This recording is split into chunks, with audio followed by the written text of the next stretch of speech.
And that's where we come in.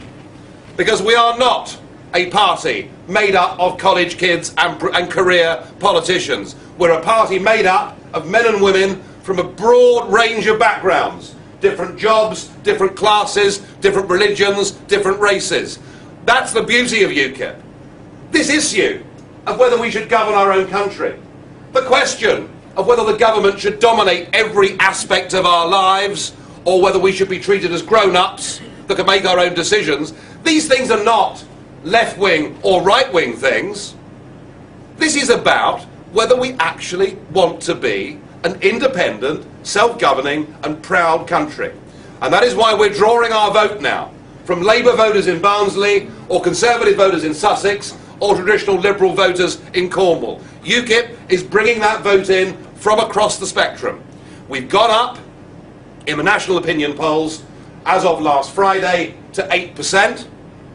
We're just 2% behind the Liberal Democrats, and it is my stated aim and intention that within the lifetime of this Parliament we will overtake the Liberal Democrats, become the third force in British politics and start to give some positive alternative visions for the kind of country we want our children and grandchildren to live in.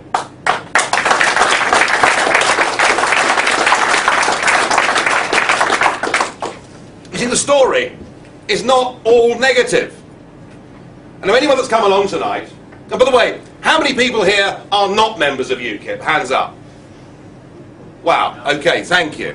Well, if you're UKIP members, I'm going to ignore you from now on and just talk to the general public. Thank you very much for coming. You know, we're told that the public meeting is dead. We're told that people aren't interested. The reason for that is that most politicians in the so-called big parties are not prepared to do meetings like this. They're too frightened to meet the public. Well, I'm not, and when I've had my say, you can have your say. And you can say whatever you like. I promise you, after the treatment I get in Brussels and Strasbourg, I will not be offended. No, there is a feeling that there is a disconnect here. That we have the politicians on one side and the people on the other side. And if you've come along here expecting me to tell you that Europe is awful and that Europeans are dreadful and that Sodom and Gomorrah begins at Calais, then I'm afraid you're going to be very, very disappointed. Because the message I want UKIP to put out there is that actually we love Europe. We love the continent of Europe. It's the most fascinating continent on the earth. You drive a short distance across Europe and you find different people, different languages, different cultures. It's the beauty of Europe. What we object to is the idea that 27 independent nations should be forced together, run by the Herman Van Rompuys of this world. So vive la différence. That's the message that comes from UKIP. And for my part, I can assure you, I've got nothing against Europe at all. I'm married to one, for goodness sake. My wife comes from Hamburg. I've been sacked by 2 French companies. And I've drunk more Rioja than anybody alive in Britain today. All right, I love Europe. So let's get the message right. We want to be friends with our European neighbours. We want to trade with them. We want to cooperate with them. We're very happy to have reciprocal deals on students, on foreign workers. We're very happy to agree sensible, common minimum standards, be they on the environment or what else. We're happy to do all of those things.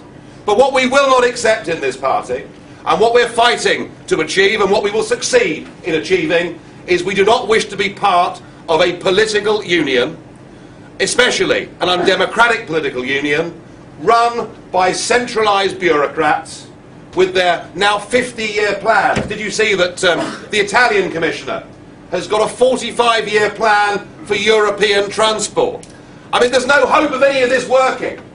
And when you look at the euro, when you look at the miseries that the euro is now inflicting upon the peoples of Greece, upon the peoples of Ireland, and I suspect within the next few weeks the peoples of Portugal, the one thing we can say is thank goodness we ignored Westminster. Thank goodness back in the 1990s we managed to stay out of the euro and keep our own currency. Thank goodness for that. So we want to be out of political union, we want to get back to governing ourselves, and I think we need to start pushing the positive messages. We just had a budget. Osborne called it a budget for growth. I'd hate to think what he'd do if it was a budget to reduce growth, because any of you here in small business will notice that he said there was going to be a moratorium on new business regulation for firms with less than 10 employees. Well, that moratorium applies to UK-based legislation. But of course, the rules that govern small business, be they employment regulations, be they environmental regulations, be they the increasingly loopy health and safety regulations, these laws are not made by the British Parliament. They're made in the European Union. And the other week I was invited to Twickenham.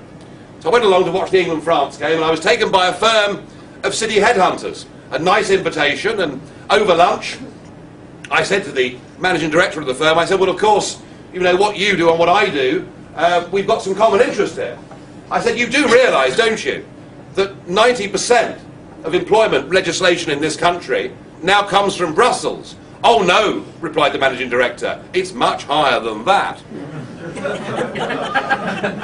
So there is nothing, given we're part of this union, there is nothing that this government can do to help small and medium-sized business. And I get so angry when I watch the news at 10, because they portray business in Britain as being big business. It isn't. Over 70% of the employees in this country work for companies that employ 10 or less people. If we were able to free small businesses, to get rid of the ludicrous employment legislation that makes small employers terrified to take people on, you know, if just one in 3 companies took an extra young person on as a result of being freed from that burden, we would halve unemployment in Britain in the first 6 months. So let's start talking about a positive message, that not being part of this awful bureaucratic structure, we would be able to deregulate and we'd be able to help Britain's small businesses. But there's another big business that is of concern to me. After my failed period of education at school, I went straight into the City of London in the 1980s, that great burgeoning time when suddenly banks and money from all over the world was piling into London. And of course, you know, whilst we may be upset with the excesses of some of the bankers, please don't forget, folks, that financial services are Britain's single biggest industry. It isn't just commercial banking, because we've got insurance, we've got foreign exchange business, we've got the equity business, we've even got the spread betting business. I mentioned that because Stuart Wheeler's now our treasurer. But we've got a whole mass of businesses based in the city, and this actually is what we're good at. We have always been a merchanting, trading, outward-looking global nation, and that's why the City of London prospers and does well. And since Cameron became Tory party leader in 2005, over 50% of the income from the Tory party has come from the City of London.